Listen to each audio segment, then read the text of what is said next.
રાજકોટની કેબીઝેડમાં લાગેલી આગ અંગે બોલ્યા કંપનીના HR મેનેજર સત્યજીતસિંહ ઝાલા। કયા કારણોસર આગ લાગી તેનો ખ્યાલ નથી તેવું તેમણે કહ્યું છે। સવારે અચાનક કંપનીમાં આગ ભભૂકી ઉઠી હતી। 250 જેટલા લોકોને બચાવી લેવામાં આવ્યા છે। હાલ 80% આગ કાબૂમાં આવી ગઈ છે। નમકીન કંપની કેબીઝેડ કંપનીમાં સવારના સમયે આગ લાગવાની ઘટના બની હતી અને ત્યારબાદ હવે કંપનીના મેનેજરનું પણ આ નિવેદન સામે આવ્યું છે।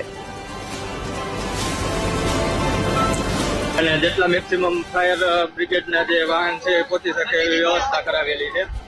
અને અત્યારે તમે જોઈ શકો આગ ઉપર કાબુ મેળવવાના પૂરતા પ્રયત્નો આપણે કંપનીમાં ટોટલ 200 થી 250 માણસો છે। બધાને સેફટી બહાર કાઢી લીધા છે। કોઈ જાનહાનિની કોઈ ઘટના નથી।